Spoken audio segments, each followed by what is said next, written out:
Сәлеметсіздер ме оқушылар, қазақ тілі сабағы басталды. Жаңа тақырып адал дос пен амал дос, болымды және болымсыз етістіктер. Оқу мақсаты: ғаламтор, энциклопедия, газет-журналдар, оқулықтардан алынған деректерді қолдану, авторына сілтеме жасау. Етістіктің есімше, көсемше түрлерін, тұйық етістікті тілдесім барысында қолдану.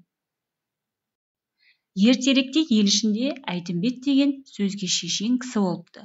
Бір отырыста Әйтімбет шешенге замандастары достық нешеу деп сұрақ қояды. Сонда Әйтімбет тұрып, достықтың екі түрі болады.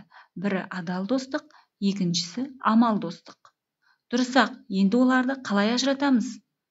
Дегендерге адал достық өмірлік нұсқа болады, амал достықтың өрісі қысқа болады деп жауап берген екен Әйтімбет шешен. Іс-әрекеттің жүзеге аспауына қарай етістік болымды және болымсыз етістік болып екіге бөлінеді. Болымды етістік қимыл іс-әрекеттің жүзеге асуын білдіреді. Мысалы, келді, жүрді, сөйледі және тағы басқалар. Болымсыз етістік қимыл іс-әрекеттің жүзеге аспауын білдіреді. Болымсыз етістіктің жасалуының екі түрі бар. Біріншісі, болымсыз етістік негізгі немесе туынды түбір етістіктерге маме, бабе, папе жұрнақтарының жалғану арқылы жасалады.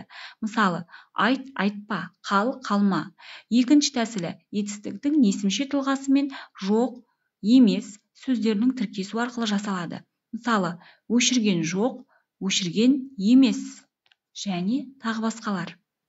Бірінші тапсырма: Әйтімбет шешен туралы айтылған мәтіннен етістіктерді тауып, олардың болымсыз тұлғасын анықтап жазыңыздар. Екінші тапсырма: адал дос өмірлік нұсқа болады тақырыбында болымды, болымсыз етістіктерді қатыстыра отырып ой толғау жазыңыздар.